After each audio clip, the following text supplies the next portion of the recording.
it was one of those things that we had to like really trust God and to bring the people, and he brought the people, and we're still trying to build and still trying to make sure that we are like positioning ourselves for growth, and we're almost there. I would say we're not 100% there. I don't know if anybody is ever gonna say that they're 100% staff, but yeah, so that was a massive undertaking.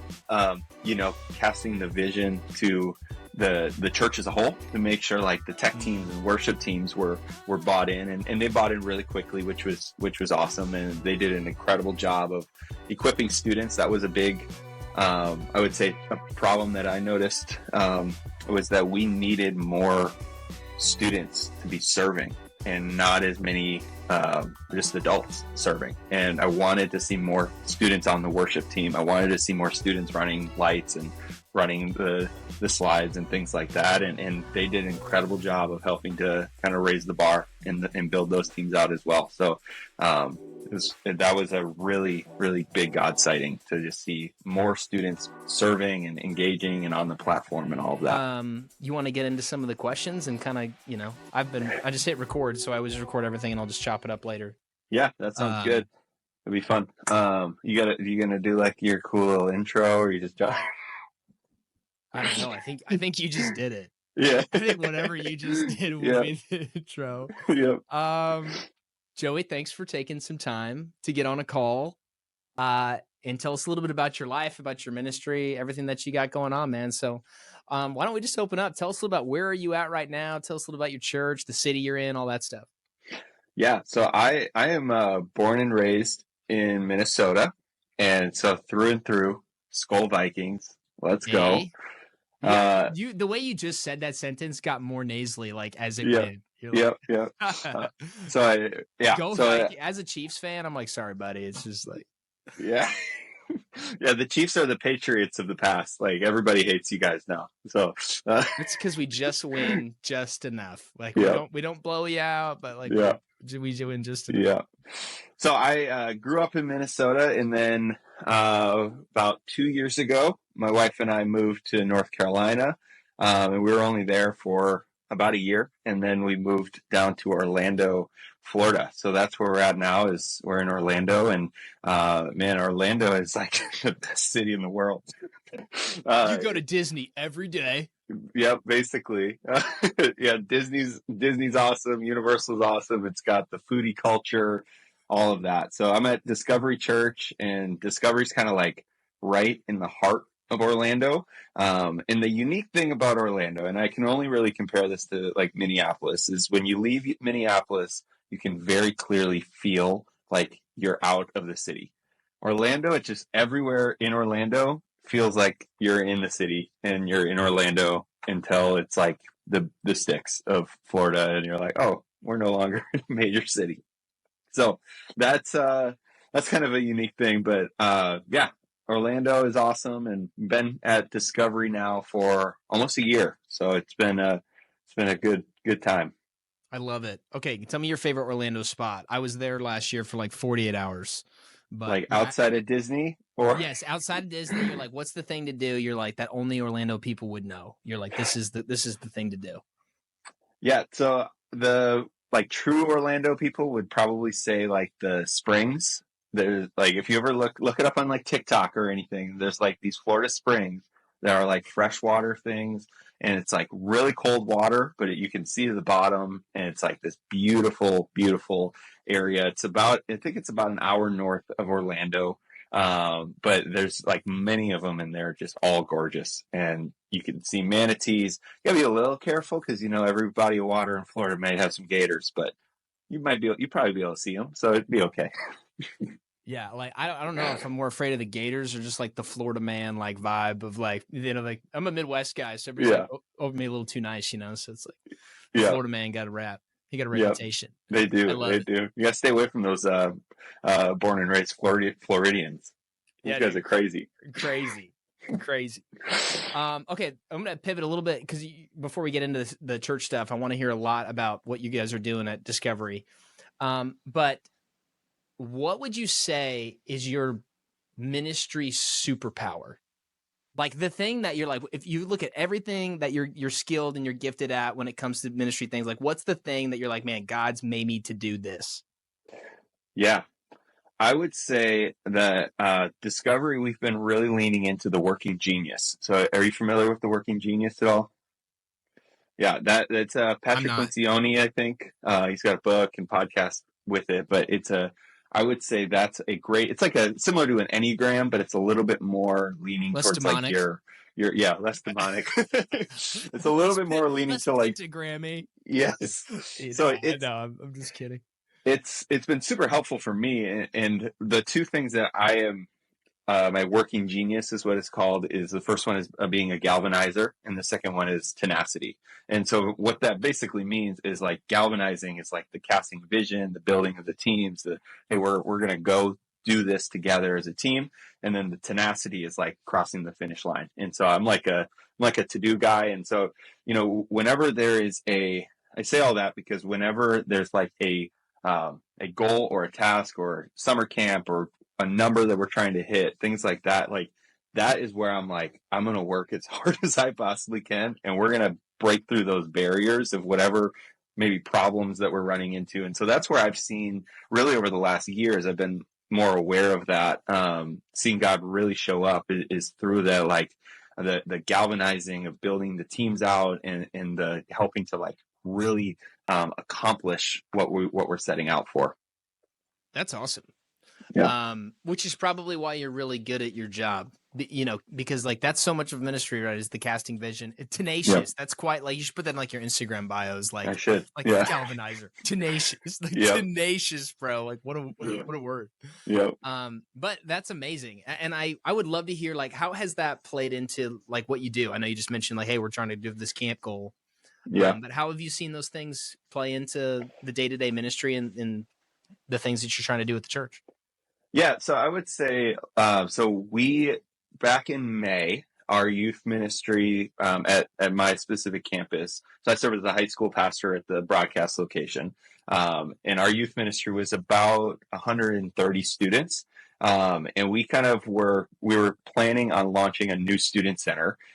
We had a current student center and the other student center we were launching, and neither one of them are like these massive spaces. And so we were really praying about like, hey, is this maybe make sense for us to split the middle school and high school ministry? Is this what is going to kind of help us go to that next level? And we were trying to like kind of play around with that, and we ended up deciding like, yeah, we're going to split these ministries, and honestly, like the fear in us was, well, we might split these ministries and it's going to feel stale in both environments because we just didn't have the numbers to fill the spaces out. And but we trusted God with it. And so fast forward in this October now, so a few months ago, we launched that space and we're able to split the two ministries. And the ministry grew to, we're averaging about 215 now.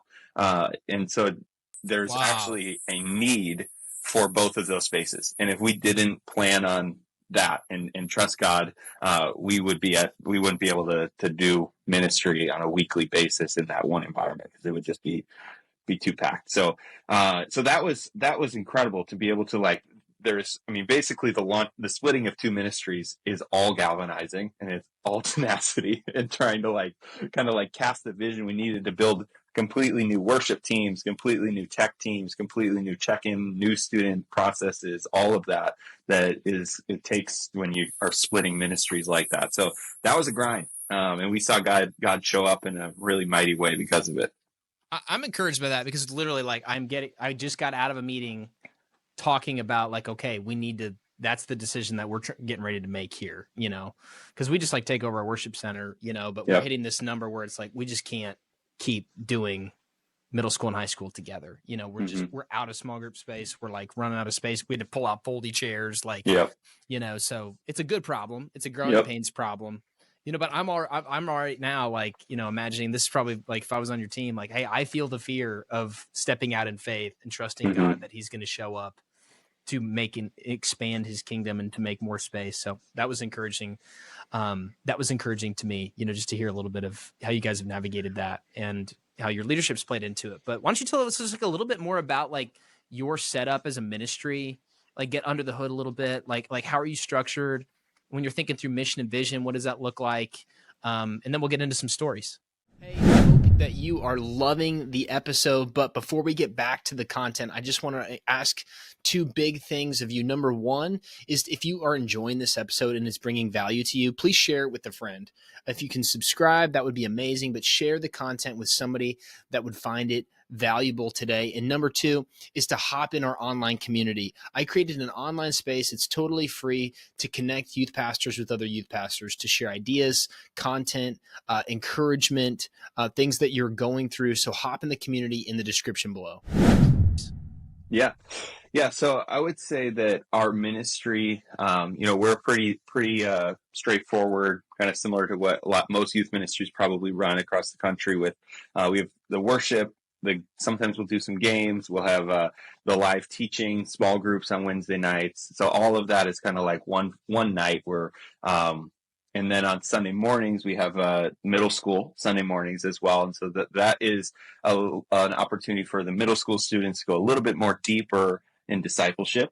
And so those topics they're not as like outreach focused as like a Wednesday night would be. So we have middle school, high school on Wednesday nights, and that runs from about 6:30 to 8:30 with the service and small groups and all of that. And then, and like I said, on Sunday mornings, we have middle school, and it's a lot of fun. We've seen God do some really cool things through our series this year, and students are really engaged. We launched our student leadership program with the high school ministry this semester, and that has been a massive, massive win. Like, just to see students taking more ownership of what God is doing in our ministry and really raising their hand. And it's been really cool to see all that. So that's huge. When you're thinking through the last, just the last year or so, like what have been some big challenges that you guys have faced that you've been navigating?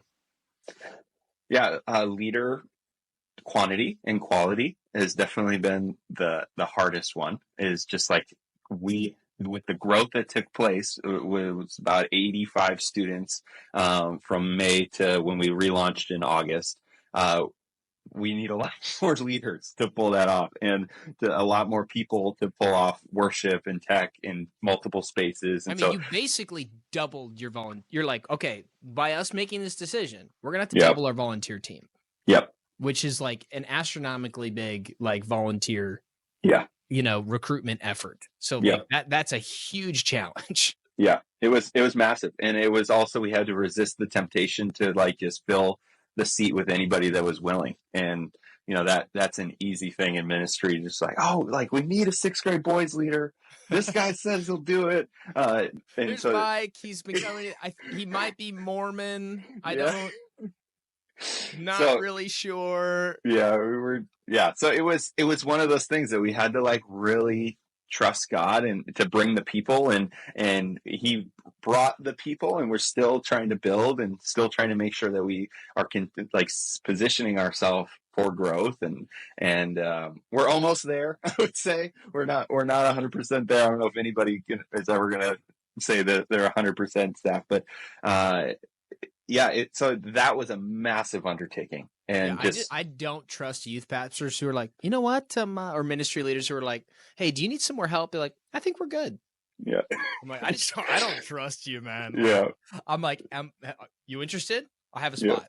Yep. Always. Yep, there's too. always a spot. Yep, there is always. So that was a grind for sure. I would say it was also, casting the vision to the church as a whole, to make sure like the tech teams and worship teams were bought in, and they bought in really quickly, which was awesome. And they did an incredible job of equipping students. That was a big, I would say, a problem that I noticed, was that we needed more students to be serving and not as many just adults serving. And I wanted to see more students on the worship team. I wanted to see more students running lights and running the slides and things like that. And they did an incredible job of helping to kind of raise the bar and build those teams out as well. So that was a really, really big God sighting, to just see more students serving and engaging and on the platform and all of that. Yeah, I've just got a couple follow-up questions with that. How do you cast vision to the whole church to get behind the vision that you guys have as a student ministry. And I know I'm sure you're not trying to go like divergent, like have the church is doing this, we're doing this, but that's hard. Like, Mm-hmm. what did you guys do, and how would you counsel maybe me or anybody else listening to this? Like, hey, if you're getting ready to, like, you need to do a big initiative, a big campaign, a big recruiting push, like, here's how to think through casting vision to the whole church. Yeah.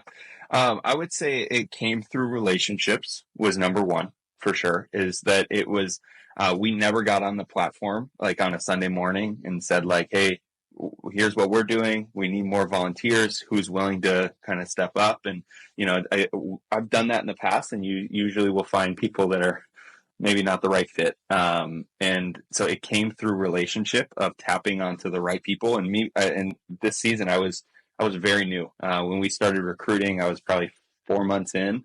And so I knew almost nobody, and, and so it just came through strategically positioning myself in environments that I can find the right people. And that was, really being present on Sunday mornings. That was going to things like our church does a incredible men's breakfast. And so I was able to kind of go and talk with some of the guys there. We had a kids camp with tons of volunteers that are maybe not like consistently plugged in. And so I was able to just be present at there. And we got a few volunteers through that. And so it was a lot of just like, okay, while I'm in this environment, I'm not just going to stand in the lobby and wave and say hi. Like, I need to have that recruiting cap on all the time. I need to be present as much as I can and being aware of things like that. So I would say that side of it with the volunteers of casting vision. I would say for like the staff as a whole of actually I'll steal this from Terry Parkman, because I just saw this on Instagram. I thought it was incredible. We love you, Terry. Yes, we do. He's talking about how when you're casting vision to senior leaders, you don't like cast vision and then expect them to give you yeah, let's do it right in the moment. You give them time to be able to process it. And so if you're like wanting to launch a new initiative next month, you should have started that conversation 9 months ago with your senior leaders and given them time to process and not feel forced to make a decision in the moment.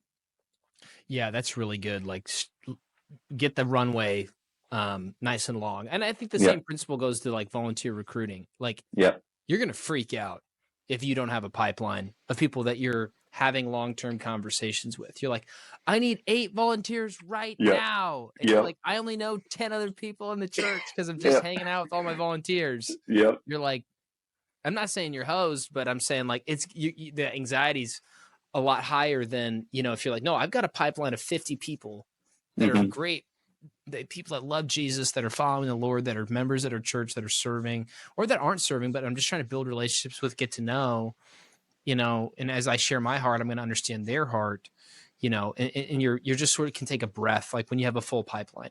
Mm-hmm. So if you're listening to this and you're maybe struggling with the volunteer recruiting, what would be a couple other tips, just really practical things, like as you've been engaging, like just getting tactical, like how did those conversations go? How do you approach people when you want them to join your team? Yeah. So the first thing that I would say is speed kills.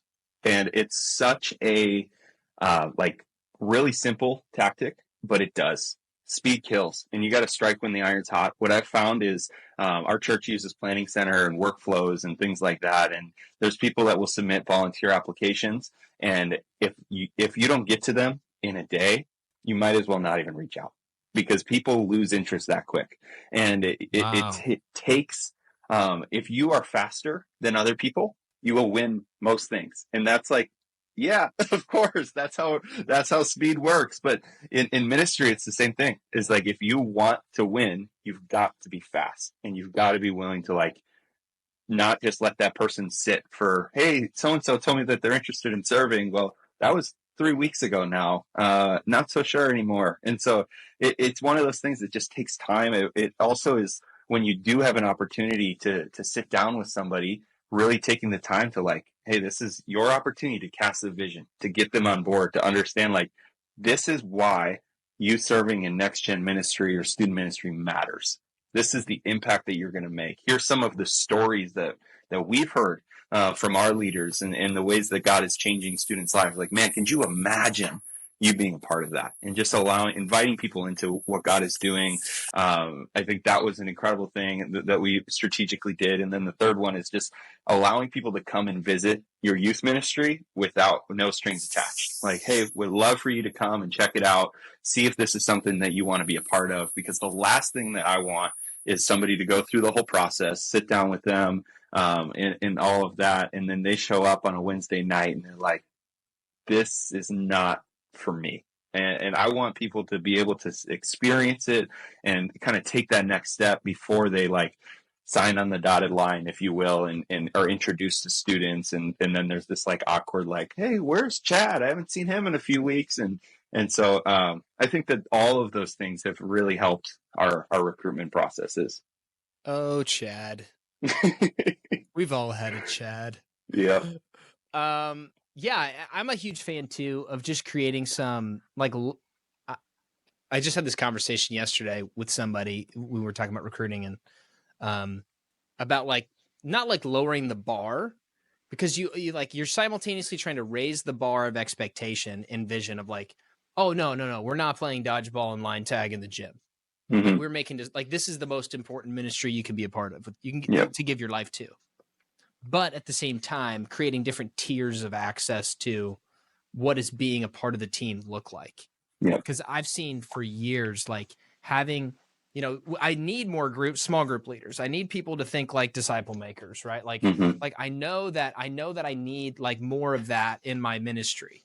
Like that's my bread and butter. Like those are the most essential role. But like I know that some people aren't ready to make the jump from, hey, I'm not serving at all, to just being really, diving into discipleship roles.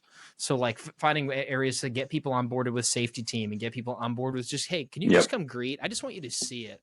I just want you to like experience this, and what starts with once a month greeting. People are like, oh my gosh, like I keep getting to know these kids. Then it's like, hey, well, what do you think about making the jump and just being here every week? Like, what do you think about, like we have this area I think you'd be really great at. And they're like, I know, I keep seeing that group of kids.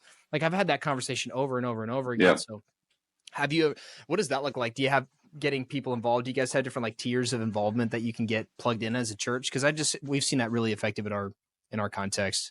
Yeah, for sure. I would say we really have like the first impressions and check in, new student, all of that. And then the cafe teams are probably our two primary teams, outside of small group leaders. There's things like setup and tear down and all of that, but that's a little, what I have found is like when people come for like those roles that only take about 10 to 15 minutes, there's a lot of like, well, what do I do now?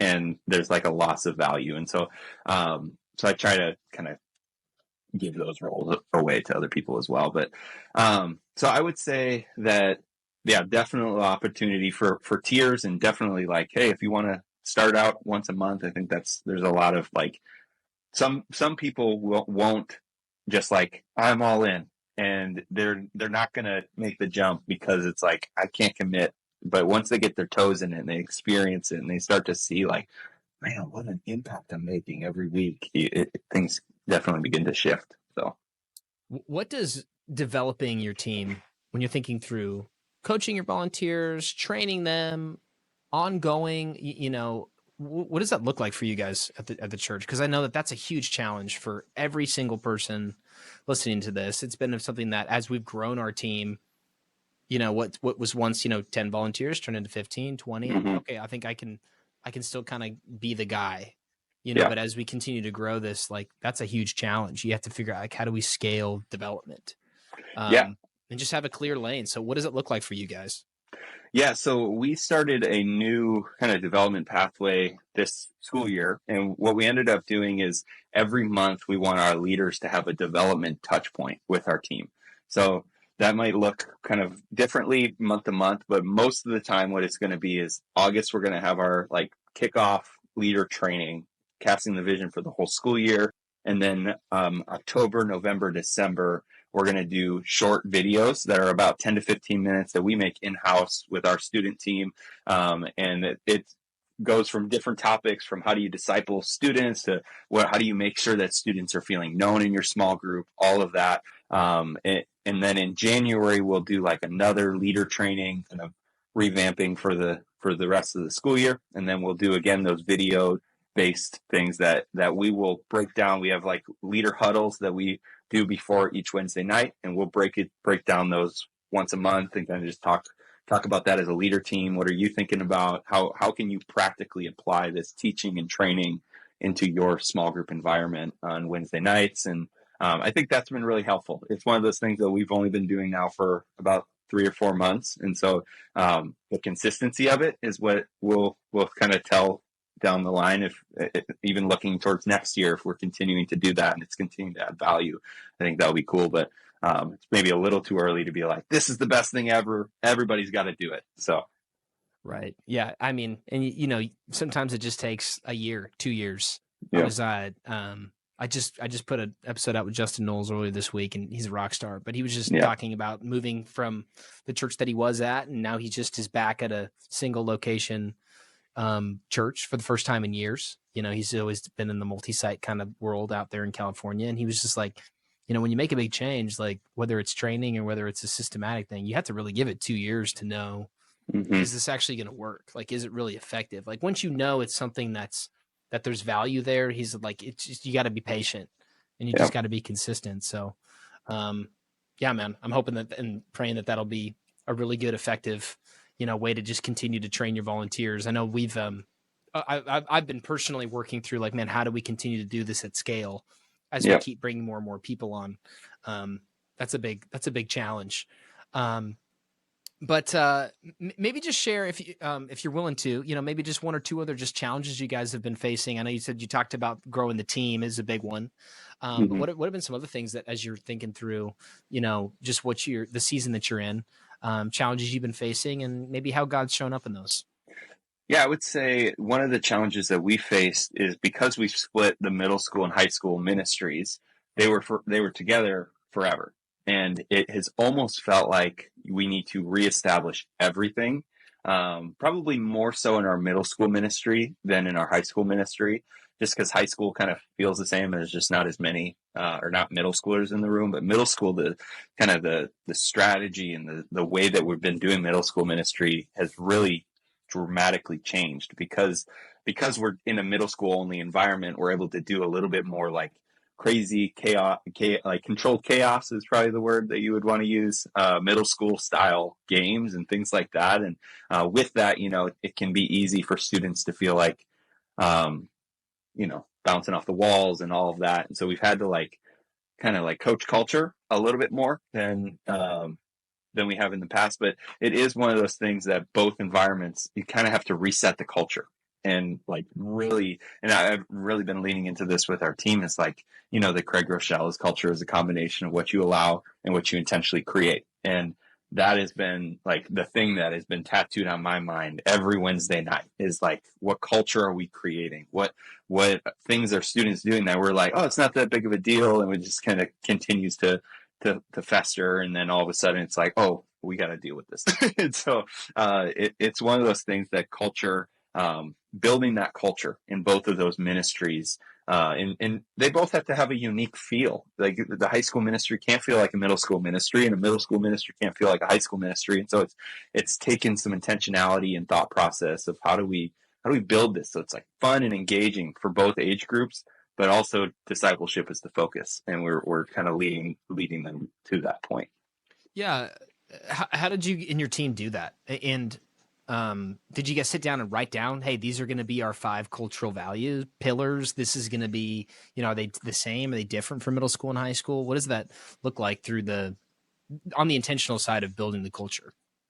Yeah, I would say we talked about wanting to like, do we want to write down these 5 things? But what we kind of came to was like, we did that as a student team, and then we did that as a campus, and then it's like, is it make it sense to like continue to move down the line, and like everything has like the 5 pillars, and all of a sudden we have 20 pillars, and so we kind of were like processing that, and we didn't end up like necessarily writing them all out like that, but there's things that we look for that we know like this is DC students culture that we're going for. You know, in the high school side of things, it's like students are taking notes, that it's students are engaging in worship. That doesn't necessarily mean that every student's hands are raised, but that might look like that we know, like you can just tell by the way that they're carrying themselves and the way that they're responding. Small group culture is a big deal. We need to make sure that our leaders, the culture of their small group is that they're not the ones that are like re-preaching or reteaching a message, but they're allowing students time to process and to really wrestle with God and come to an understanding of what ministry is and what God is doing in their life. And so, you know, there's things like in middle school ministries, the games, we want the games to be fun. We want the games to be engaging, but we also want to make sure the games are safe. like if kids are breaking their leg every week, that's probably not a win. And luckily that hasn't happened. I got in some trouble at middle school camp this year. Yeah. Let's just say they shouldn't have let me be in charge of the field games. Okay. I had a couple near death moments. That feels like a story. That feels like a story. Yeah. Well, I hope that you are loving the episode. But before we get back to the content, I just want to ask two big things of you. Number one is if you are enjoying this episode and it's bringing value to you, please share it with a friend. If you can subscribe, that would be amazing, but share the content with somebody that would find it valuable today. And number two is to hop in our online community. I created an online space. It's totally free to connect youth pastors with other youth pastors, to share ideas, content, encouragement, things that you're going through. So hop in the community in the description below. You know, I thought it was a great idea. We play this epic game called Melon Pit, where we just get a bunch of tarps with soap. We put a bunch of watermelons in the middle and number off the kids, you know, and you always put like not near enough watermelons for kids. And then you just like soap and suds it up. And then you're like, okay, kids, run in there and grab you score a point by bringing it across your line. You know, it turns out that when kids have been at camp all week and a bunch of 8th grade boys, they just think that I need to murder the other people across the line. And they just kind of like, skulls hit, legs get bent. Yeah. You know, that sounds fun. It's a great game. I think we should all steal that and do that. Maybe I got a little flack for that. We got a little rough. But no one died, no broken bones, just some major bruises. So, you know, we've all been there. And 12 baptisms. So it was a win. That was probably why. Exactly. Yep. But that's hard. Like building the culture of like, we want it to be fun, but we don't want it to be chaotic. Yeah. Like we want our youth ministry to be life-giving, but not like just total nonsense. We want it to be Christ focused, but not like too serious. Right. And that's hard when you're starting over. Yep. That's a huge challenge. And are you the guy for both high school and middle school, or do you have a middle school pastor that's like, hey, this is your lane and you're kind of helping influence them? Yeah, we have a middle school pastor that leads and owns that ministry. He's doing a great job. That's awesome. Yeah, culture is hard to build. Yeah. There's so many aspects of that, of, how tight do you want to keep those reins, like how distilled do you want it to be, like you said, versus having the 20 different pillars. Yeah. That's a huge challenge for sure. But how have you seen God kind of fill in the gaps there? Yeah. So I would say that I speak more to the high school side because that's the environment that I'm in every Wednesday.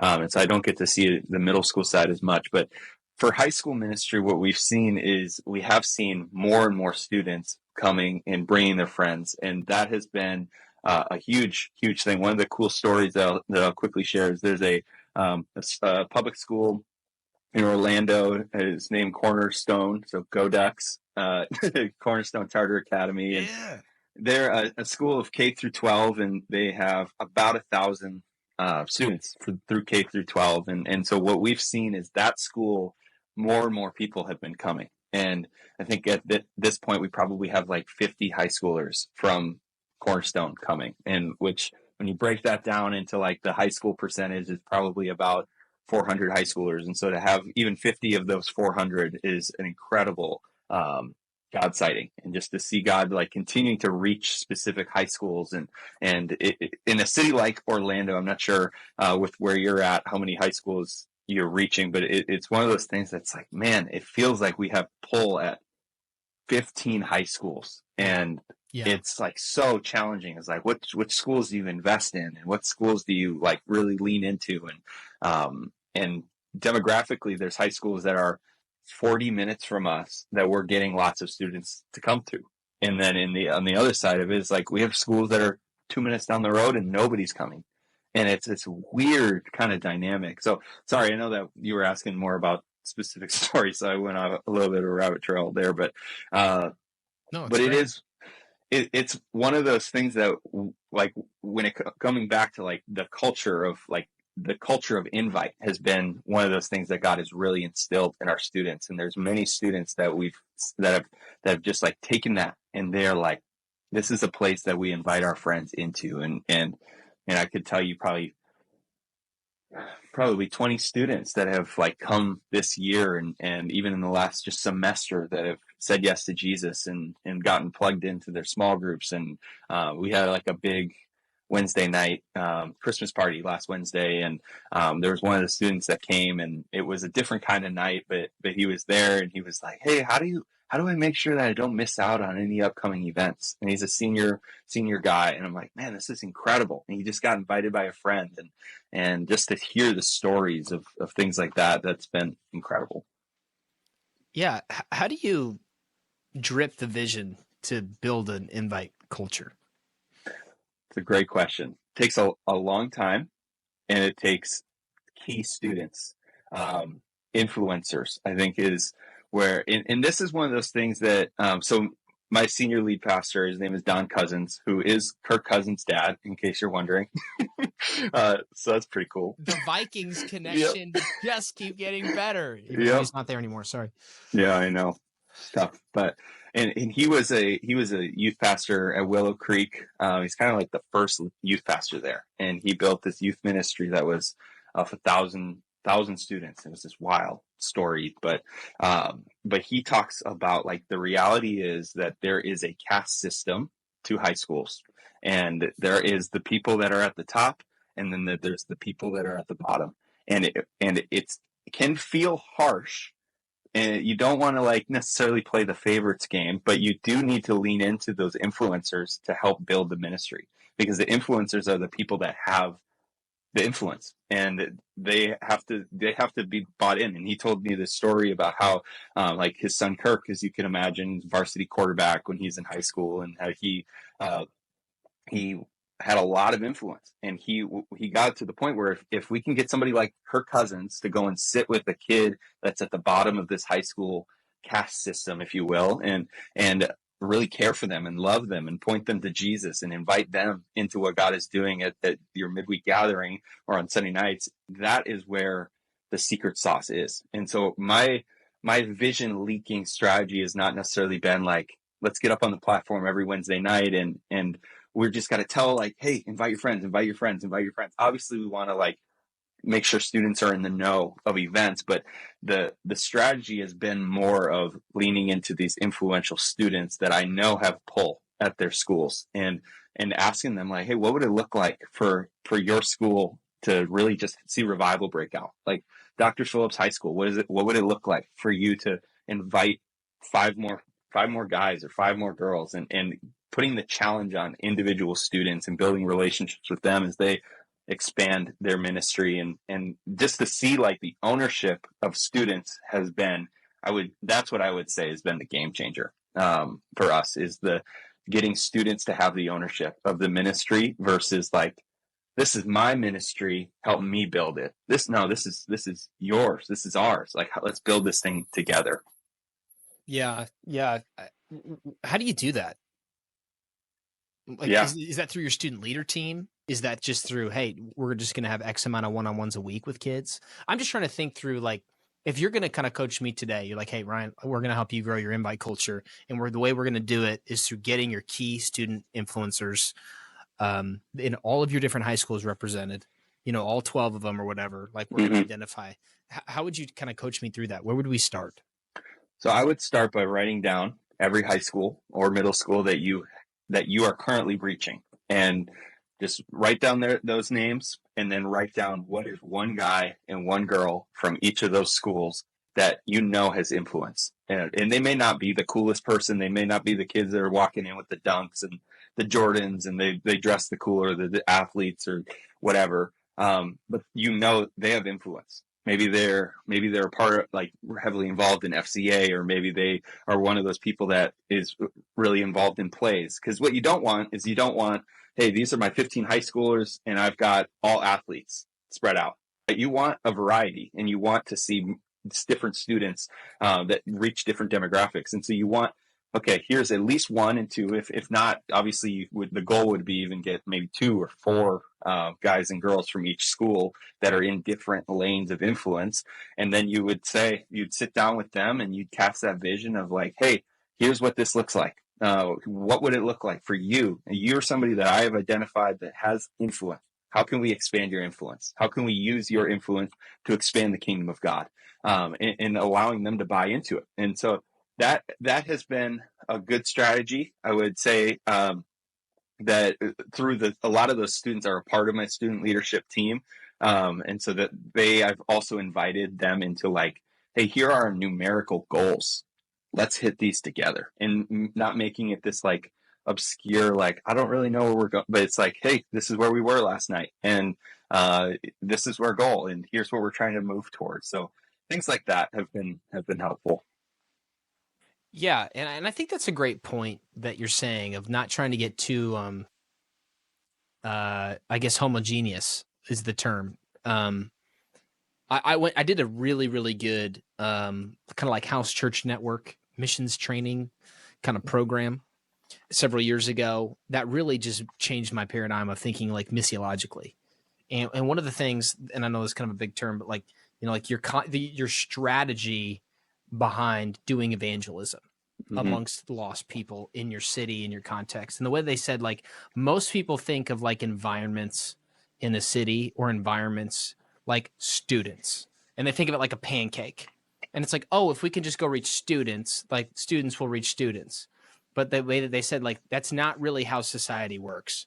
Like society is sort of like instead of don't think pancake, think waffle.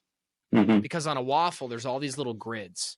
And as you fill syrup in the grids, they don't really like to, it takes a lot of syrup to overflow into the next grid. That's good. And so understanding, like, like if you're looking at a waffle, he says, and it's really even almost more so like it's like a waffle that's like at an angle where like, it fills from the top down the way that influence works.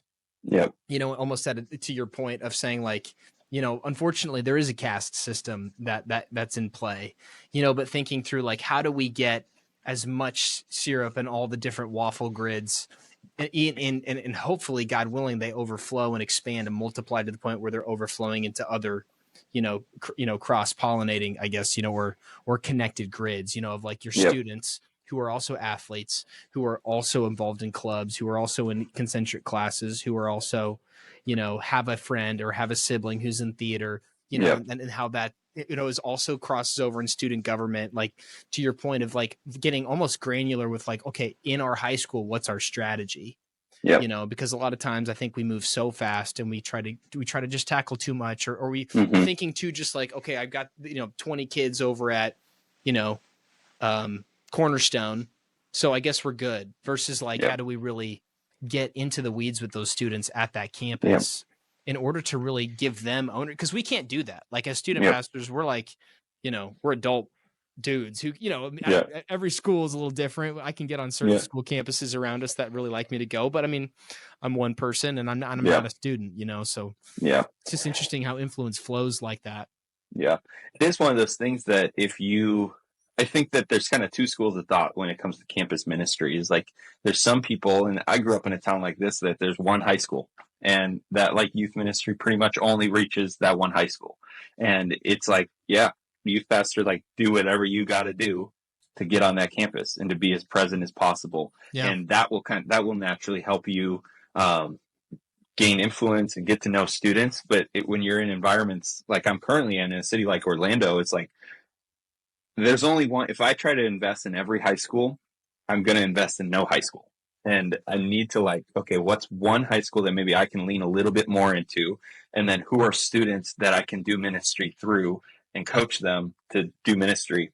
every single day as they're walking through the halls of their school. And I do think that sometimes we as youth pastors, we could just be honest, is that we get, there can be like a layer of like, well, I don't need to do anything because they're doing it for me.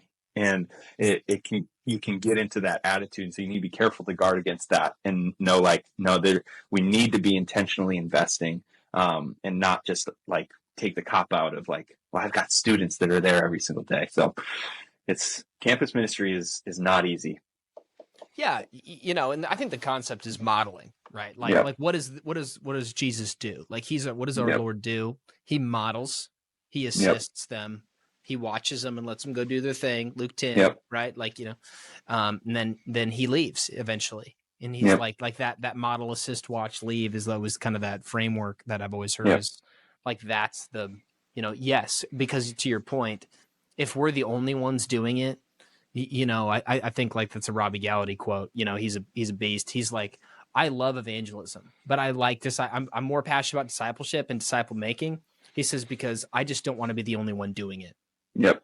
So he's like, if I can't figure out how to replicate the way that I think into the people, into these, for our context, for our students, to our student leaders, to our volunteers, and we can't replicate like how that thinking of doing personal evangelism and living missionally multiple layers deep, then we're always going to be a single point of failure in our ministry because we're building it on our charismatic personality, 100%. or we're building it on whatever. And then, Yeah. You're going to leave your church in a few years and go do something different, or you get it. And then the ministry falls apart. Yep. And unfortunately, I think everyone listening to this have seen that happen. Yep. Knows ministries, have been a part of ministries where that's happened, where, and that's why I love like what you guys are trying to do is like culturally build this into like, hey, how do we get lifestyle evangelism into the DNA of our church? Mm-hmm. And it's so important to do. So Yep. that's inspiring that's kind of, where you guys have decided to focus. And you're right. Campus ministry is a beast. Yep. Do you have any wisdom or counsel for anybody listening? Like, hey, I'm not really doing much campus ministry. I don't really have much of a strategy. I don't really know where to start. Where you would just give some counsel on, hey, maybe start here. Well, let me be honest. I've not been crushing it in campus ministry, and it's something that I need to. That our team, like this semester, has kind of been like, okay, we need to put some gas on this, and it is challenging because, like you said a little earlier, it's like some schools they're in, like they love it, like get as many adults on campus because they need the help, and some schools are like, no, we've had somebody do something that has burned that bridge, and good luck. But what I have found, if you have the budget, the best way to do it is just start by reaching out to the schools and saying, hey, how can I serve you best? How can I serve you best? And specifically, like if you approach it from the lens of, hey, I'm willing to do whatever I need to do. Like if you need me to come and wash the tables during lunchroom in between the lunch periods, like I'm your guy. If you need me to scratch gum off under the tables after school and there's no students present, I'm your guy. If you need me to sell popcorn at the homecoming game, like a heart posture of availability and servanthood, nobody is going to say no to that. At least as long as you're consistent with it. And I would say that's the other side of it too, is you need to be consistent. There's a podcast Joseph Kellogg does with Healthy Youth Ministry, and he's got one with Andrew Parquette, I think, but he does this one on campus ministry that's gold. And so I would say if anybody is interested in kind of like, how do I do this really well? Oaks Youth in Dallas, Texas, or in Oaks, Texas, they're crushing it. And that podcast is great. So that's awesome. No, it's a great great shout out. So, and campus ministry is hard. It is. But God's been doing some really, really cool things, whether it's through FCA or through Jesus Clubs or all these other different organizations. Like, and that's some counsel too, that I've seen is like, sometimes it's just like, where is God working in your city? Yeah. Because, for some people, like, hey, Young Life is your thing. Yep. Like Young Life in my school district is like non-existent. Yep. It used to be, but it's like not like, that's just not where the Spirit of God's moving in our city. Yep. And I would just counsel, even too, just to be prayerfully like, all right, Lord, like, where are you working? Where are you moving? Yeah. And what is a vehicle that I can jump onto, that I can mobilize students onto? Yeah. And if you're the kind of leader that's like, hey, I want to build that vehicle, yep. and that's what I feel like the Lord's asked me to do, then power to you. Yeah. I just think with campus ministry, it's a great blessing that God's blessed the FCAs and the, Yep. you know, these, whatever, the club, you know, like we've, Yep. there's several that are in Kansas City where I'm at, you know, just to Yep. are great inroads into schools that we can just sort of mobilize kids to get involved with and say, hey, we're going to Yep. partner with you. Yeah. And so I love the language with campus ministry is get in where you fit in. And I think that's gold. And what that practically means is like what the type of person you are, like you probably have a fit that you could get plugged into like a campus somehow. And for me, I'm a football guy, I'm a sports guy. And so I'm probably not going to like sign up and serve in the drama world because that's not who I am. That's not my giftings or necessarily my passions. But if there is a way that I can fit in to like a football team or a baseball team or a basketball team, like I think that's a really helpful kind of just tool to think through. Is like what passions do you naturally have if you're a sports person or theater person, or if you're singing Wicked every single night over the last few weeks, like you probably have a spot. So I think that's really good. I love that. Well, Joe, any just last words of encouragement, you know, as we're, for anyone listening to this, as we kind of wrap up our conversation today? Yeah, I would just say like you're doing better than you think you are. And I think that is one of those things that as youth pastors, we're really hard on ourselves because there's so much at stake and there's so much to think about too. Like even the large amount of topics that we've hit in this podcast is like first time guests and invite culture and how do you build a culture and campus ministry and worship and tech and all the things. And it's like, man, it feels like, how am I supposed to do all this? And I just want to encourage anybody that's listening, like the fact that you're taking the time to invest in yourself, to listen to a podcast like this, it shows that you care and that God is moving in you and through you. And so just, especially as we kind of come towards the end of the year and if you're listening to this in the new year, as we're getting started in the new year, is like just take some time to know that God is in your corner and he's moving in your ministry, he's moving through you, and rest in that. I think that's one of the best things that we can do in ministry is know that it's not on us. We get to partner with God and he's the one that shows up and shows off on our behalf. Absolutely. I think that's a great word. And, you know, I always try to help to remember to slow down and be like, student ministry is fun. Yeah. If I'm not having too much fun, then I might not be doing something right, you know? Yeah. That's why I love working with students, and what's kept me doing this is just like the joy, and getting to be a part of just jumping into what God's doing. So, Joey, thanks so much for your time. This is a great blessing to everybody listening. So, I'm grateful for you, and just praying that God continues to just pour out His blessing on the church and on what to helping people discover Jesus. So, thank you for what you do. Thanks, man. Appreciate you having me. Yeah. Thank you so much for listening and watching this episode. If it was a blessing to you, my ask is that you would share this content with a friend, someone else in leadership and in ministry. I hope it was a blessing to you, and I hope that God blesses your ministry moving forward.